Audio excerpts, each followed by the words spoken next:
Welcome to journalist TV news. ముఖ్యమంత్రి జిల్లా పర్యటనను జయప్రదం చేయాలని సత్తుపల్లి ఎమ్మెల్యే డాక్టర్ మట్టా రాగమయ్యి దయానంద్ కోరారు. సత్తుపల్లిలో మీడియాతో మాట్లాడుతూ హరీష్ రావు కేసీఆర్లపై సత్తుపల్లి ఎమ్మెల్యే మట్టా రాగమయ్యి విరుచుకుపడ్డారు. ఈ కార్యక్రమంలో పార్టీ నాయకులను, కార్యకర్తలను, మహిళా నాయకులను, ప్రజలను సీఎం రేవంత్ రెడ్డి పర్యటనలో Sitarama project, Rajiv alternative canal, pump house ప్రారంభాల్లో పాల్గొని వైరస్ సభను విజయవంతం చేయాలని పిలుపునిచ్చారు. తుమ్మలకు మద్దతుగా నిలిచి బీఆర్ఎస్ పార్టీపై విరుచుకుపడ్డారు. ఈ సందర్భంగా ఎమ్మెల్యే మట్టా మాట్లాడుతూ సీతారాం ప్రాజెక్టు కర్త, కర్మ, క్రియ, రూపకర్త తుమ్మల నాగేశ్వరరావు అని పేర్కొన్నారు.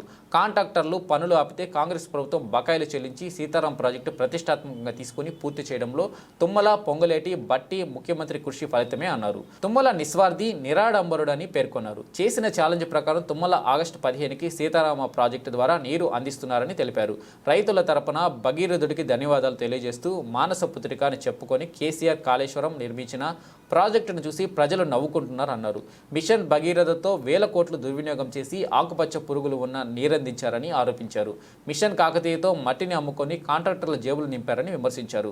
ఫామ్ హౌస్కే పరిమితమై కేసీఆర్, కేటీఆర్, హరీష్ రావులతో దుష్ప్రచారం చేస్తున్నారని దుయ్యపడ్డారు. ముఖ్యమంత్రి, మంత్రులపై, నాయకులపై దుష్ప్రచారం చేస్తే సహించమని ఎమ్మెల్యే మట్టా రాగమయ్యి హెచ్చరించారు.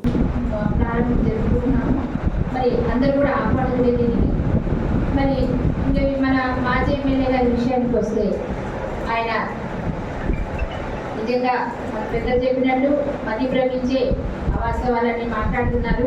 కానీ ప్రజలు గమనిస్తూనే ఉన్నారు. ఏది నిజం, ఏది అబద్ధం అనేది వాళ్ళందరికీ తెలుసు. మరి పారిశుద్ధ్యం పడకేసిందన్నారు, ప్రజలు జ్వరాల బారిన పడుతున్నారన్నారు, అధికారుల అలసత్వం అన్నారు. మరి ఆయన హయాంలో ఏం జరిగిందో అందరికీ తెలుసు. గత సంవత్సరం చూస్తే కందుకూరులో ఎన్ని స్పెషల్ క్యాంప్స్ పెట్టినా కూడా డెంగ్యూ జ్వరాల బారిన పడి ఎంతమంది మరణించారు, ప్రజలు ఎంత ఇబ్బందులు పడ్డారని అప్పుడు గుర్తు రాలేదు ఆయనకి ఇవన్నీ. ఇప్పుడు మేము రెగ్యులర్గా హెల్త్ క్యాంప్స్ పెట్టిస్తున్నాము, రెగ్యులర్గా హాస్పిటల్ విజిట్స్ చేస్తున్నాము. మరి ఈ ఫాగింగ్ చేయడం కానీ మీరందరూ చూసారు, సత్పల్లో కూడా ఫాగింగ్ చేయడం, దోమలను చల్లించడం, బ్లీచింగ్ చల్లించడం ఇవన్నీ చేస్తున్నాం. మరి పంచాయతీల్లో ఉన్న నిధులన్నీ కూడా స్వాహా చేసి ఖాళీగా ఉంచారు. పనులు చేయడానికి నిధులేమి ఉంచలేదు. అయినా కూడా మేము ఏదో విధంగా అడ్జస్ట్ చేసి అభివృద్ధి పనులు చేస్తుంటే ఓర్చలేక ఇలాంటి అవాస్తవాలు, దుష్ప్రచారాలు చేస్తూ వస్తున్నారు. ఇవన్నీ కూడా మేము తీవ్రంగా ఖండిస్తున్నాము. తుమ్మల నాగేశ్వరరావు గారి విషయానికి వస్తే ఆయన సంగతి మనందరికీ తెలుసు. ఆయన ఎప్పుడూ ప్రచారాల కోసం కానీ, మరి ఫ్లెక్సీల కోసం కానీ, ఆర్భాటాల కోసం కానీ ఆయన ప్రాబ్లం లేదు. ఎందుకంటే ఇప్పుడు కూడా మన శాల్వా కానీ బొగ్గే కానీ ఇస్తే ఆయన సున్నితంగా తిరస్కరిస్తారు. ఇవి నాకు వద్దు, ప్రజలకు మంచి చేయండి అని పదే పదే చెప్తూ వస్తారు ఆయన. ఇప్పుడు కూడా ఈ ప్రచారాలు, హక్కులు, ఆర్భాటాలు వద్దు అని నాకు ఎన్నోసార్లు చెప్పారు ఆయన.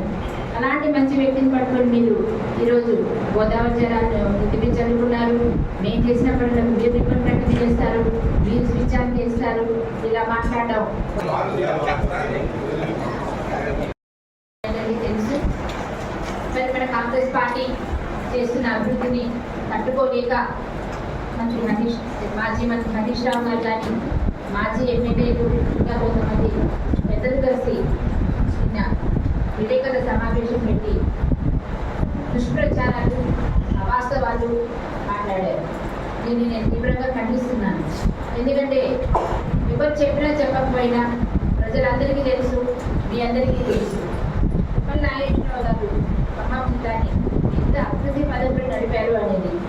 ఆయన చిరకాల కోరిక ఏదైనా ఉంది అంటే పదే పదే చెప్తూనే వస్తున్నారు. ఆయన సీతారామ ప్రాజెక్టు పూర్తి చేయడం, గోదావరి జలాలతో నా జిల్లా ప్రజల కాళ్ళు కడగడము నా జీవిత లక్ష్యం. అది ఉంటే చాలు, నాకు ఇంకా రాజకీయ జీవితం అవసరం లేదు, అదే నా చివరి కోరిక అని ఆయన పదే పదే చూసుకువస్తున్నారు.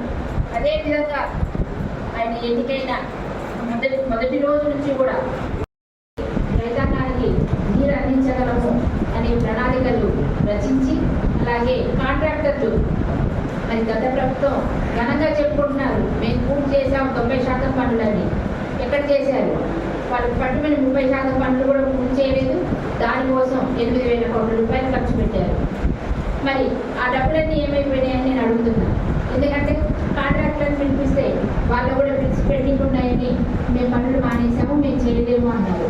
అప్పుడు తుమ్మల గారు, బట్టి గారు, పొంగులేటి శ్రీనివాసరెడ్డి గారు అందరూ మన సీఎం రేవంత్ రెడ్డి గారి సహకారంతో వారికి ఇవ్వాల్సిన బకాయిలు చెల్లిస్తూ వారిని ఒప్పించి పనులు 26 ఈ 5 సంవత్సరాలు ఎందుకు ఇప్పించలేకపోయారు?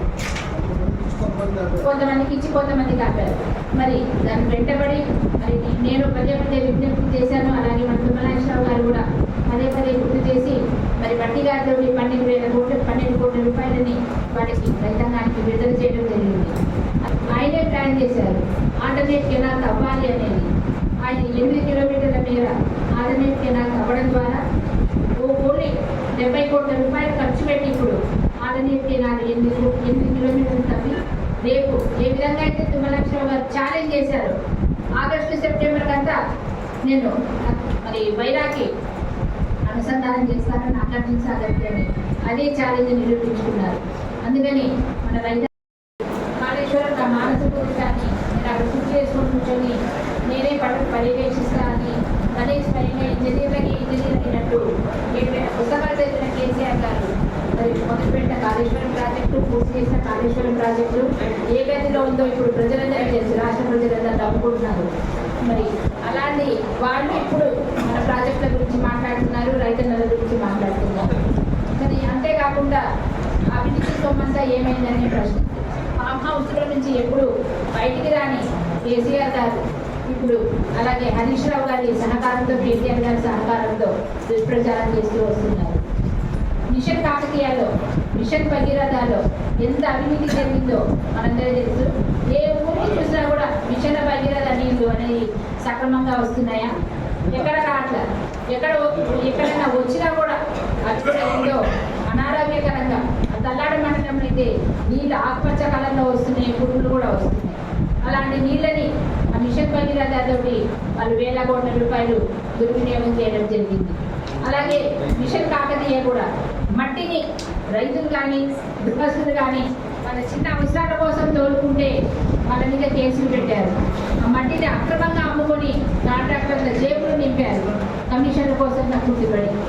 వాళ్ళ స్థాయికి తగ్గదని నేను మళ్ళీ వాళ్ళకి ఒకసారి మనవి చేసుకుంటూ ఇంకొకసారి ఇట్లాంటివి మా మంత్రివర్గాన్ని కానీ, మా రేవంత్ రెడ్డి గారిని కానీ, బట్టి గారిని కానీ, పొంగురెడ్డి గారిని, మిగతా మంత్రివర్గాన్ని ఎవరైనా విమర్శిస్తే మాత్రం మేము ఊరుకునేది లేదని వివరంగా చేస్తున్నాం.